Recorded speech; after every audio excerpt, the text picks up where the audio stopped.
everyone. Thanks for joining us on the Armed with Reason podcast brought to you by GVpedia. In our last episode, we decided to take a look back at the 18th century as we were desperate to take a bit of a reprieve from present day. But alas, it is time to focus on a very real threat that is currently facing us here in the United States. This threat is national concealed carry reciprocity legislation. The 119th Congress introduced the bill H.R. 38, titled Constitutional Concealed Carry Reciprocity Act, in the first week of January. At the date of this recording, the bill has 177 co-sponsors and is heading to the House Committee on the Judiciary. As proposed, this bill would create a national system of permitless carry, which would undermine numerous state laws and law enforcement, enshrine irresponsible gun carrying as the standard, and cost lives.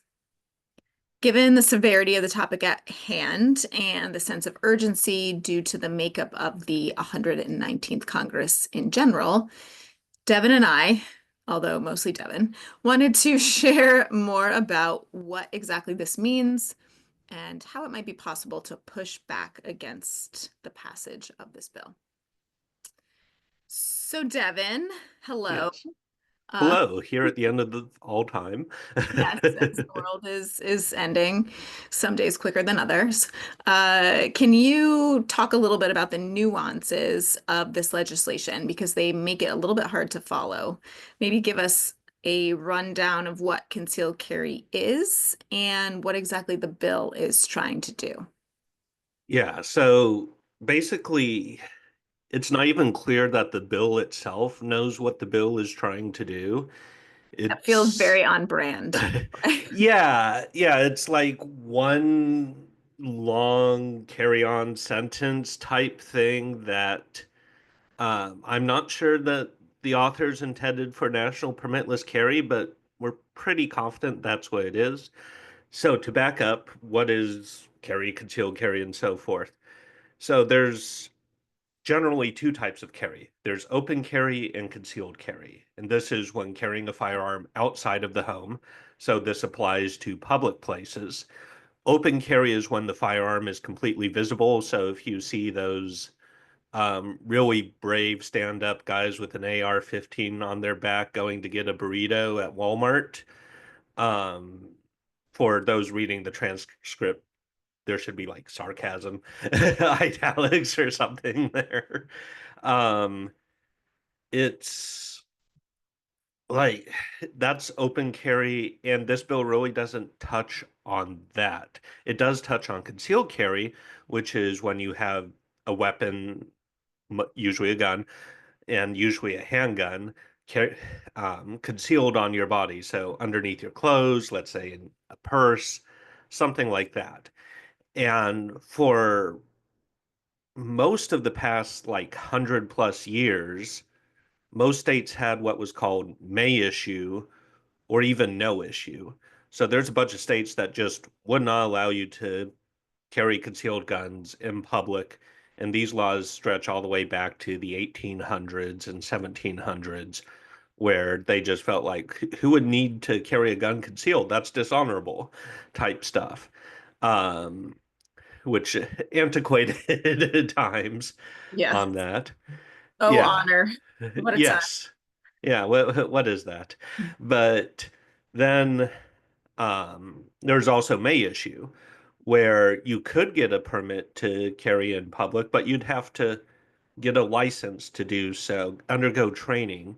And with May issue, the police would have a say on accepting it. So even if you pass the background check and such, if the local police knew, for example, that, hey, we've been out to this guy's house 3 times for domestic violence calls and it was never like went through the system, this guy should not have a gun. They would be able to say, no, this guy should not have a gun. And so that was the standard until the 1970s or 80s. And then you started getting right to carry laws, which basically meant as long as you passed a background check and some amount of training, though the standards of training varied wildly. Um, like you could not be just denied by law enforcement. So it removed one standard of making sure somebody's responsible with the gun. And then those concealed carry standards or right to carry laws would be further weakened. Rather than 20 hours, it'd go down to 10. And rather than needing to actually be able to hit a target, it's like, now we'll just assume you're able to, or like being able to fire one shot to hit the target. Like the standards kept going down and down and down and down. And then around came permitless carry, which is a relatively new concept, although technically Vermont's had it since its founding, but Vermont's kind of a weird state anyway. Yeah, But just ask Bernie Sanders. yeah, so it's started in a handful of states like Alaska, Arizona, and so forth in the early 2000s. And then in the mid 2010s up to present, it really exploded to where you only had like a handful of states with permitless carry, and now more than half of states have permitless carry. And this means that you have to go through no standards in order to carry a firearm. And if you purchase that firearm on in a private transaction, you don't even need to undergo a background check. So you're just able, if you have the gun and aren't a felon, you can just carry around legally. And even if you are a felon, it's going to be harder for police to check because what's their probable cause on you? It's not you carrying the firearm. Um, so yeah, it's a real degradation of standards. And so now we get to national concealed carry reciprocity, which in an ideal world wouldn't necessarily be a bad thing. It's often compared to driver's licenses. But with driver's licenses, you still have standards everywhere. Like you have the 6 month period that's kind of probationary. You have your student license type thing. You have to drive with an adult. You have to pass tests and like Have to have maintain insurance. insurance. Yeah, there's all sorts of hurdles you have to jump through. And given that for most states it's around the same, you have basically national reciprocity when driving because everybody's gotten through these standards. But with firearms, there are many states where there are no standards. And rather than institute a national standard where to like, hey, to nationally carry, you need to be able to hit a target at 20 feet at least twice and pass this multiple choice test and no have these classes and whatever. Um, it doesn't do that. It just says basically if you're allowed to carry in one state and you're the resident of that state, you can carry anywhere else. And this also undermines state prohibited purchaser laws because there are certain states, like I think Oklahoma is one of them, where like if you have a misdemeanor domestic violence, um, or domestic violence restraining order against you, you're still allowed to have firearms. Whereas in a state with saner gun laws like Massachusetts or California, you're not allowed to have a gun. But under this bill as written, if I'm in Oklahoma, then or a resident of Oklahoma, I can then go to California and carry as I please. And there's also states such as Virginia, which allow residents of other states to get their permit or license where they just have to answer like 15 questions online, print out their certificate, and bam, you're able to basically carry functionally anywhere now with that because the police can't check. Like it's written into the bill where like there's no probable cause for it as long as you have the piece of paper or just even say like, hey, I have a driver's license from this state. They have to accept you carrying. And so it dramatically undermines the enforcement of those laws. It undermines this. safety standards of those laws and basically means that whichever state has the lowest standards, that becomes the national standard. Um, and that unfortunately is going to cost lives.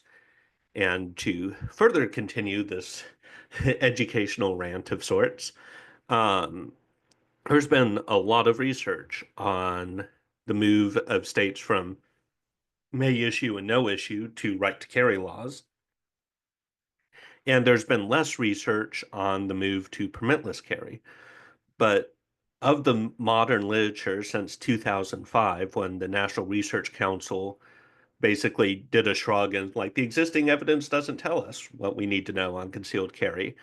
Academics since then, around 66%, have found that weakening concealed carry laws increases violent crime, typically aggravated assaults, but also homicide. And now, at the beginning of this research back in the 1990s, you did have some studies finding that, like, oh, it decreases crime or has no effect. But as methods have improved and more states have adopted these standards, the evidence has decisively turned against it. And then here at GVpedia, we conducted our own analysis using CDC data for the 3 years before and 3 years after the state passes permitless carry. And we find in the 3 years that after passage, while the national average will increase around 10%, the permitless carry states increase 27% over those 3 years. And this is for gun homicide rates. And this lines up with an analysis by the Trace that also found that a majority of states that pass permitless carry laws see their um, gun gun deaths and gun injuries increase using gun violence archive data. And it also aligns with all the research showing that weakening concealed carry laws overall increase violent crime. And the mechanism through which they do this is not necessarily that the people getting the concealed carry permits when they actually do get permits are necessarily committing those crimes. There's possibly some minor increase there, but a large part of it's due to those guns getting stolen because we know from research that the more often people carry, the more likely they are to get their firearms stolen, which end up on the gray and black firearms markets. And then um, also through sort of people realizing that, like, hey, more people are carrying guns. I need to carry a gun now to feel safer to protect myself against all the other people carrying guns. And there's an escalatory cycle there where, let's say, hardened criminals, to use like a crude binary, which we know isn't the case, like there's a broad spectrum. But take a hardened criminal, if they think they're going to encounter people who have firearms themselves, they're not going to do what John Lott says in like, oh, I'm not going to commit the crime. No, they're just going to make sure that they're more heavily armed. And that escalates. And we even see this not in terms of people with criminal proclivities, but just standard people across the country where, particularly today with all the chaos, where people don't feel safe and they equate the gun with safety and think that, oh, well, the right wing or Proud Boys or others are armed. I should be armed too. And it's an unfortunate mistake, but it just shows how well gun lobby propaganda has seeped through. And to tie it back to concealed carry reciprocity, like this is sort of the epitome of gun lobby propaganda. And unfortunately, it has a lot of co-sponsors. And with today's political climate, who knows where it's going to go. Yeah, when you think about if you have your gun on you and you're out and about in public, particularly if you are in your car at any point, which tip unless you're living in a urban area where it's easy to walk around, you're probably going to be in your car. The irony of having stickers all over your car that say like proud NRA member, or here in Connecticut, we have the CCDL, right, with the logo of a gun on it. I mean, you might as well have a post-it note on your driver's side window that says, like, I just got my check and cashed it at the bank, and it's on the front seat. So we certainly there's statistics to back this up, right? But even common sense says if you have your gun out of the house with you, that there's more chance of something happening to that gun that is out of your control, right? We're Yeah. not even talking about like the safety component or the safe storage component for a minor who might get your gun, or as we've talked about before, like your dog accidentally stepping on it and discharging the gun. True story. But Yes. just the simple fact that you have something in your vehicle that is worth sometimes quite a bit of money, and you've have identification all over your car, Yeah. pretty much telling somebody who might be interested in breaking into it that there is something of value here. And Yeah. value not only for the monetary reason, but just like you said, the criminal component, right? If somebody's trying to stockpile because they might be participating in something that might result in them having to use a gun, the more Right. they have, the more access they have, the better they are to handle that situation. Yeah. And those guns, which, I mean, more than 200,000, potentially up to 400,000 guns are stolen every year in the US from private citizens. And those guns basically go awash in on the streets to where if somebody's not able to legally purchase a gun, well, they're able to do a private sale. And given the lack of regulations around private sales and the lack of identification for guns or tracing, because like the ATF has been and continues to be gutted, um, you're basically getting a small, compact, untraceable item worth money and increases lethality. And certain people are interested in that additional lethality. So it's kind of created a perfect storm for an object that will have value and is largely untraceable. And when you put stickers up, like there's this whole concept that John Lott, who I've now mentioned twice, but concealed carry is his like whole thing. Um, like you'll say, not even the most hardened gun control advocate would put a sign in their front yard saying it's a gun-free zone. It's like, I'd much rather have that than a sign advertising I have guns because the guns are an inducement. And this was shown in a early 2000 study by Dr. Philip Cook, where it's like, no, more guns lead to more gun thefts. And it's like, though they could just wait till you leave and then go in.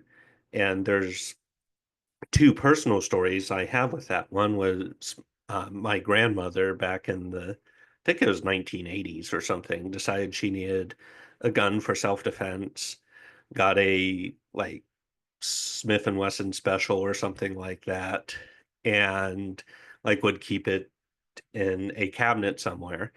And one evening when she was out somewhere else, her house was broken into. And now my grandmother lived like a Spartan. Like the TV, even at that point, was a decade plus old, like just nothing of value really that somebody would want except for the gun. And so when she returned, she discovered her house had been broken into. Nothing was stolen except for the gun that she had bought to protect herself against such scenarios. And then another more recent case was a neighborhood in Oklahoma where they had a rash of car break-ins. And what happened was this pair of thieves went basically down the block on cars that were largely unlocked, would go into the glove compartment, find they had a gun. And they got like a dozen plus guns from this just going down the line because it's like, oh, this is a neighborhood with a lot of gun owners. They're not storing their guns responsibly. Easy money. And then those guns end up in even worse hands and produce lethal outcomes. And like with concealed carry reciprocity, like those type of low standards and irresponsible behavior unfortunately become the norm and will only lead to more violence if it is passed. Right. And just the concept of reciprocity is ironic to me in a country where we often hear states' rights and smaller governments, which obviously stem back from when the Constitution was being written and slavery and all of these components that are part of the history of the United States that unfortunately make us who we are today. And so if it is states' rights, I live in Connecticut in a state that Giffords Law Center historically gives an A or A minus in our rating based on a bunch of different things, but a big component is the laws that we have to protect people from gun violence. So we have universal background checks and we have strong concealed carry laws and gun licensing. And the states around us, New York and Massachusetts, they mimic some of these laws and the grade as well. I don't live in Alaska. I don't live in Wyoming. I don't want to live in those places. And one of the reasons is because I know there's none of those things exist when it comes to laws. And so all of a sudden, the decisions that have been made over decades in the state legislature in Hartford become irrelevant if you're going to put laws into the books at the federal level that would, excuse the pun, trump, what we had come up with and what's been on the books here in the past. Yeah. And it's kind of weird because I have mixed feelings about the whole states' rights based argument, particularly given like how they've historically been used. Right, absolutely. Um, but like we do have a history in the United States of where the federal government will pass laws either to regulate like interstate commerce or something else, where it's putting a national standard on the states, sort of thing. But that's not what's happening here. It's picking the worst state laws Right. It's like the and saying inverse. this now applies to everybody else. So Right, it's not even necessarily, well, I mean, in this case, it would be the federal government infringing on the public safety of states with actual responsible laws, but it's more like the worst state infringing on right, like states that are responsible. right, And to use the car analogy again, it'd be like the state that decided, all right, we're not going to have any standards. Anybody of any age can drive a car. Doesn't matter. You can drink and drive. right, Whatever you want to do is fair game. And then the US saying, what a fantastic idea. right. Anybody who gets a license, where you don't even have to have a license to drive. Just get in Well, the we're driver's now seat. adopting Oklahoma standards, which are zero. Right, And then would that make you feel safer? Would that enshrine responsible driving? right, It's like, no, no sane person would adopt or even consider adopting that because it's on its face ridiculous.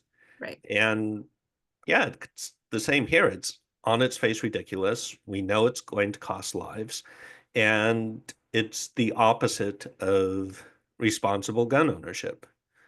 And like with the higher standards that many states have, responsible gun owners are already meeting and exceeding those standards. So all you're doing by lowering the standards is make, making sure that the most irresponsible people are going to be out there and carrying firearms. right. And it wasn't all that long ago that the federal government said, if you don't have a drinking age of 21 in your state, we're not going to provide funding for your highways. So, and I don't recall all the details of like how long states had to get to that point, but it certainly wasn't overnight. And there was a task they were assigned with. This is going to be your drinking age, and if you don't comply, you're going to lose money for it.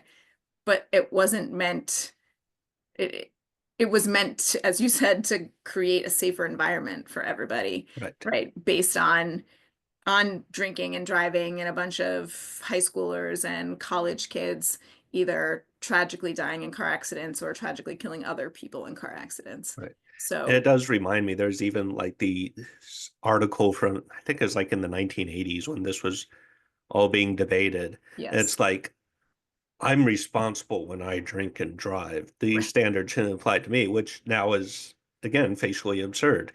And to put this bill in that sort of context, it'd be like you have a state that moves the drinking age to zero, right. has no And penalties for everyone drinking or driving follows, right, or getting drunk, public intoxication, whatever, all fair game.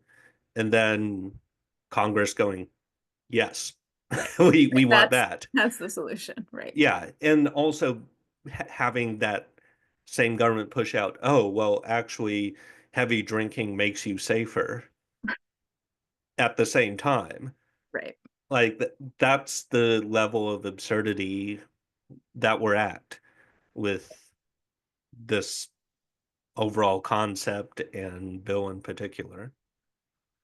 Speaking of absurdity, well, we have gone down the rabbit hole of the fire hose of falsehood in previous episodes. Just specifically when it comes to concealed carry reciprocity legislation, how do you think disinformation has contributed to the introduction of this bill? Yeah. Well, in terms of the introduction support, I think it's close to everything. I mean, if you had representatives and senators across the board realizing that, like, hey, this enshrines irresponsible gun ownership, is going to increase gun thefts, is it going to increase gun deaths and injuries and make everybody less safe? If that was the baseline of agreement, I don't think there might be a couple supporters, but not 177.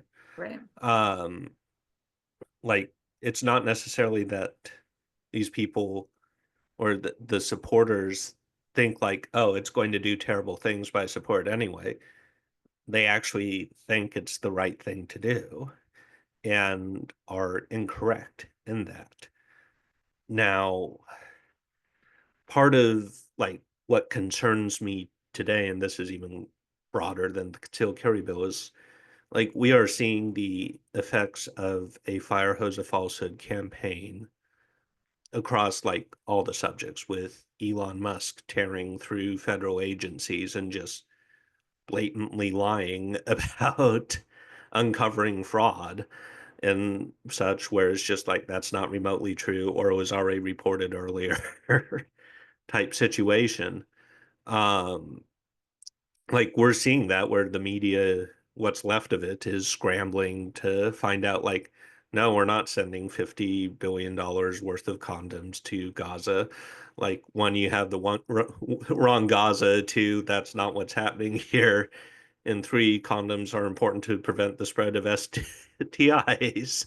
Like, so you're just like so many different levels of ignorance, incorrect, and just not caring at all about factual accuracy. And then just bombarding with all of these and moving faster than anybody else can keep up. That's a major tenet of the fire hose of falsehood. And the fire hose of falsehood will be coming, and well, I mean, it has been implemented by the gun lobby for the past 50 years, but it's going to be coming at the gun violence prevention space with a force and magnitude that we have not seen before. And unfortunately, I don't think that we as a movement are ready for that. There's often talk about, oh, we don't want to give a certain bill oxygen, or try to like, we don't want to platform this person or that person. If we just ignore it, it'll die quietly and go away. Like that has never been true, is especially not true now when you have the United States president, the most powerful person in the world, which is scary. um, Being able to broadcast, and the richest man in the world who owns his own megaphone in the form of what used to be called Twitter, who can blast things out. And we saw this during the election with claims about crime that were objectively false, that were pushed out to millions upon millions of people. And when that attention turns to the gun violence space, like we can't just pretend that it's going to go away, or that if we even repeat some of the falsehoods in order to inoculate people against them. So providing like, hey, here's what people are saying that's false and here's why it's false. Like there's this fear that, oh, there'll be a backlash effect, but there isn't if you do it properly. And just throwing out one's own facts against them at best is going to cancel each other out. And nobody in our space has as large a megaphone as those pushing the falsehoods currently.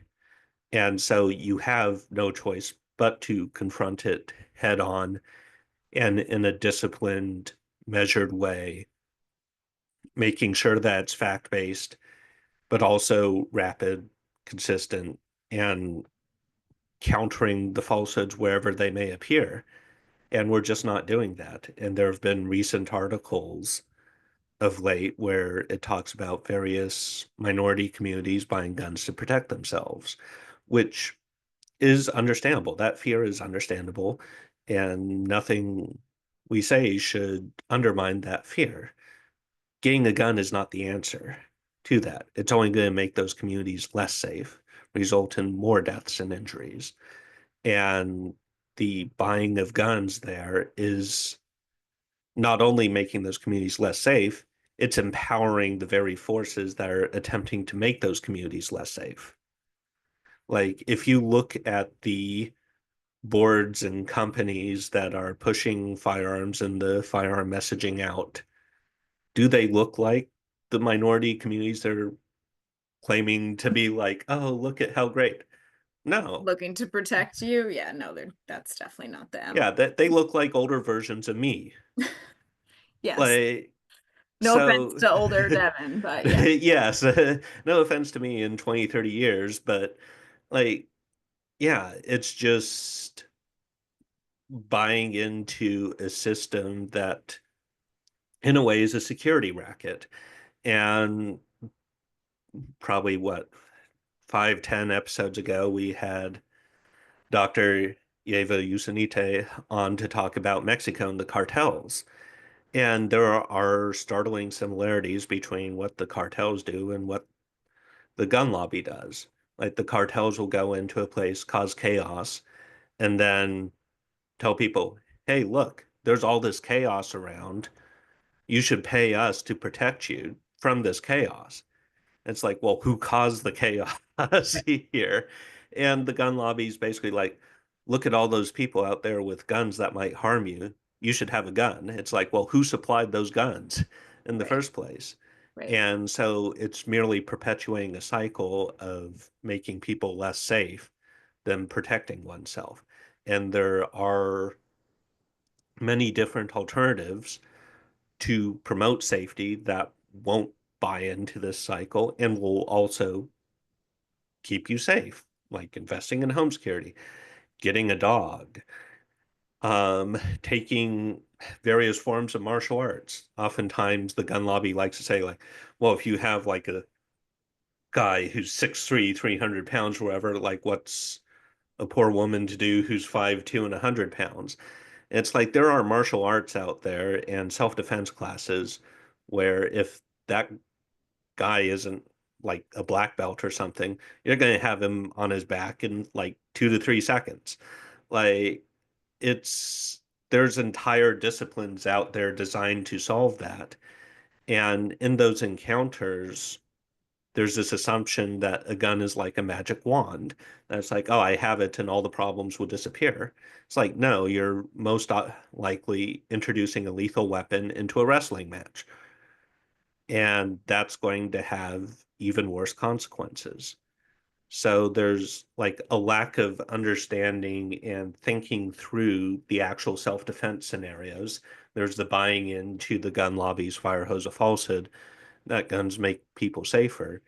And until we address those central myths and ideas, we're unfortunately, I feel, going to keep losing. Because if a majority of Americans, as they currently do, think guns make you safer, any efforts designed to improve public safety are going to be like, well, it might make me less safe. It's like, no, that's not the case. And so there needs to be a large scale focus on education because also, quite frankly, what else do we have to do right now? Like, we don't control the president, we don't control the White House, we don't control the Senate or Congress or the courts. Like, there is no center of power right now. So, what can we do in that case? Like, we can't wait for the cavalry to arrive. We are the cavalry, and part of that is educating those ourselves and those around us on these issues and moving the needle in that way to when there are new elections, to where the public has a better understanding of these issues. And the baseline for this is unfortunately close to zero. Like, very few people still are aware that guns are the number one killer of kids and teens in the US. Most people don't know that a firearm in the home doubles your risk of homicide, triples your risk of suicide.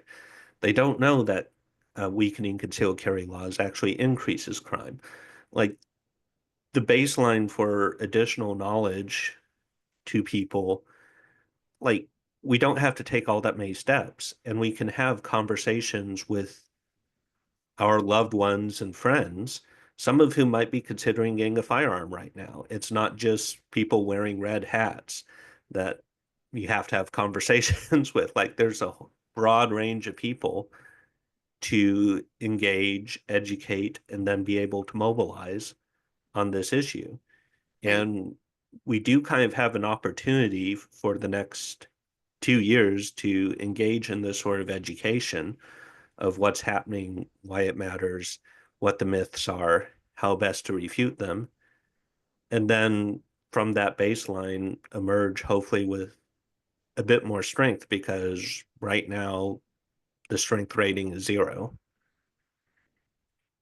I I have so many thoughts. First of all, I want to be clear that we're certainly not doing any victim blaming on particularly like, women who think I should go buy a gun because I need to Right. protect myself, right? Um, I as a woman, if you aren't empowered with all of the knowledge, which I don't blame any woman for not being empowered by all the knowledge, especially if you're responsible for tiny humans and paying the bills and all sorts of these other things. I'm certainly not going to put that on them, but these are widespread systemic issues, right? So it goes back to this, like, we have to arm our young ladies with pepper spray and self-defense classes. Like, no, we have to teach our young men, like, not to be giant assholes and treat women poorly in whatever form that takes, right? From verbal abuse to domestic violence to sexual assault at fraternity parties or like whatever the stereotype generally is. Unfortunately, these are much bigger conversations that people spend their doctoral dissertations trying to unpack.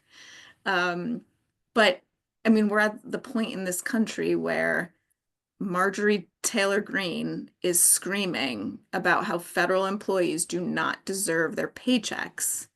And she is a federal employee, and her paycheck comes from the federal government. Yeah. We Or are like, was it Nancy Mace or somebody else who's like, you cannot trust the government? It's like, but you are the government. right. I mean, that is how far we are separated from reality, how insane the gaslighting has become. And while in some ways as the 1980s TV commercial preached, knowledge certainly is power, but also some things are put out into the atmosphere. For example, vaccines causing autism, which then are 100% debunked, right? And the lead researcher is loses his medical license on multiple continents because he is like just so egregiously botched this fake study that has led children to die from not getting certain vaccines over the years. And people know this and they still choose to believe the fake study. Right. Um, Yeah. Though in that case, like, I don't know if they actually know, like, I mean, definitely people in the medical profession, but there's a lot of people who probably don't know the origins. And, or like when they find out about it, it's already too late and they've gone down too many conspiratorial right. Well, rabbit holes to they the believe point the where, they believe the initial, but they're skeptical of the response, right? Because the initial one had right, time to like grow a mind of its own right, on YouTube or Discord or wherever. right, And that's what their brain's telling them is the reality, and the mistruth is the response. And it's the right, response that's credible, like not the initial um, study being put right. forth, right? But again, Yeah. it's like And sociology and psychology and all sorts of other fun things. right. Yeah, and I think like that kind of also shows of like the whole idea behind treating these false ideas like a virus. Like once somebody already has the measles, to use something scarily topical, Yeah, like very scary. vaccinating somebody once they have the measles, like actively there, like you're not going to stop that person from having the measles then. Like Right. you needed to vaccinate them decade Before. ago Right. or year ago or even like any time before. And like once the fire hose of falsehood seeps into various communities or people, you can get to a point where it's too late. Now, I don't think that's with the majority of people in any case. Like there's always going to be 10 to 20% of the population that you're not going to be able to convince of anything. But there's a large portion of the populace out there that's still persuadable. And I do think it's important to note that like all this should not be blaming the people who do pick up guns for self-defense. Like the fire hose of falsehood is widespread and overwhelming and pushes out a lot of material and gets people to think that unless they're inoculated against it, that firearms will make them safer. Like, it's not their fault for believing that. It's on us as a movement and society more broadly to push back against those false narratives. And when countering the fire hose of falsehood, it's about the ideas themselves, not necessarily the people who have been are carrying those ideas or unintentionally pushing on the disinformation, misinformation. It's looking at the root cause, like the source of that disinformation, as well as the idea itself, and being able to refute it without placing blame anywhere except for the root cause, the root sources of that fire hose of falsehood. Yeah, and I mean, you pretty much answered the last question I had for you already, which was what do you think is the best way to prevent the legislation from passing? So pushing back against the fire hose, right? The inoculation, Right, right? Getting to people before they're indoctrinated into whatever the flavor of the week is, in this case, specifically right. concealed carry. Um, Yeah. Yeah. And also not pretending that the bill doesn't exist. I mean, it has a lot of co-sponsors. Now, is it likely to pass the Senate with the necessary 60 votes? Probably not, but we can't rely on the filibuster. Like we don't know what's going to occur there, or if like there's just silence, there might be enough Democrats who decide to roll over on the issue.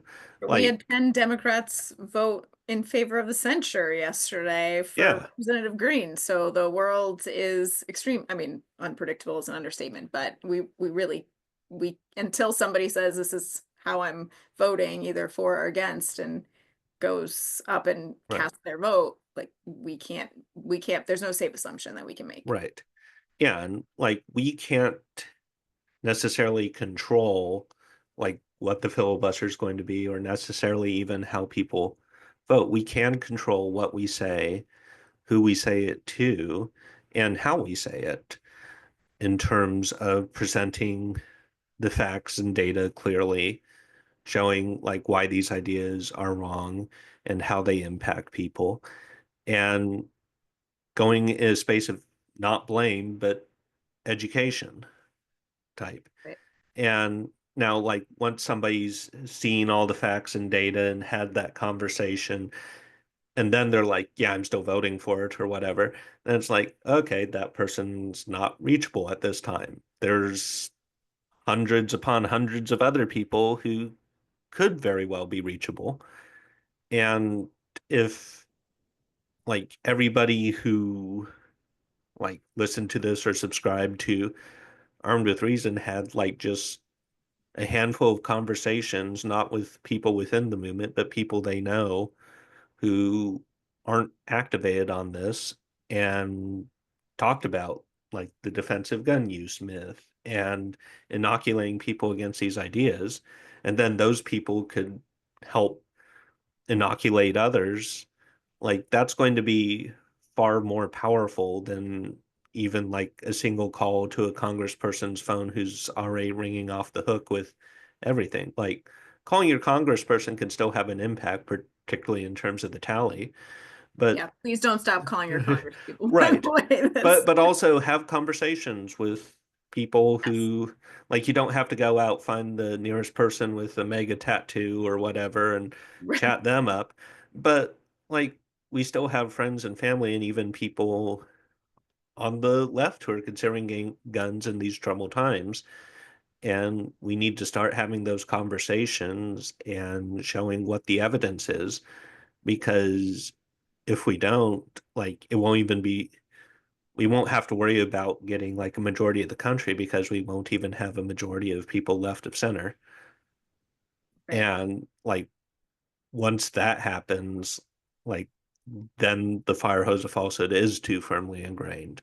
Right. So like this is not necessarily our last chance, but it's getting close too. Yes. Some days it really feels like, okay, can't get any worse. It's either going to get better or it's going to cease to exist. And somehow, I guess for better, it keeps getting Yeah. worse. I don't know. I mean, sometimes Well, I'm like, can I make a motion for like secession? But, that's not my job. So, yeah, motion for asteroid. or that. Yeah. But Um, You made mention of conversation in your last statement, which is a really good segue into the final point I'm going to make of this podcast, which is on March 20th. You are going to be hosting your second, what we're calling open office hours yes, through on Zoom. And the way that you receive the invitation and the link for this is to be a paid subscriber on our Substack. So we have decided to put forward these opportunities to have these like really casual, open conversations to ask questions related to something in the gun violence world, maybe that is of specific interest to you for whatever reason, or if you're a part of the movement from the activist side, or you're a staffer somewhere and there's legislation that's brewing. This is the perfect opportunity to ask some questions of Devin and to get some one-on-one time to have those chats. So this is my sales pitch of the podcast to jump on our Armed with Reason Substack. And of course, we welcome any new subscribers, but if you become a paid subscriber, that is what allows you to get the invitation to join us for these open office hours. So the it's goal, like right? getting a cup of coffee with me, but even better because it's via virtual, and you can always turn me off if I get too annoying. All right, I'm done with this. So the plan right now, loosely, is to do these once a month. It's just one of our survivor. Well, that too, unfortunately, one of our subscriber perks, because we just appreciate the folks that are paid subscribers, and we want to make sure we're offering some opportunities to those of you who are investing in us and the movement. So, any final thoughts here, Devin? I think that's about it. And if the world doesn't end between now and the 20th, well, I'll definitely see people then. Yes, absolutely. All right, well, thanks for chatting about concealed carry, and I have a feeling this is not going to be the last time that we chat about this season on our Armed with Reason podcast. So we will keep an eye on all of this, and hopefully we have something to celebrate at the end. Only time will tell. Yes. All Yeah. right. Thanks, Devin. Thank you.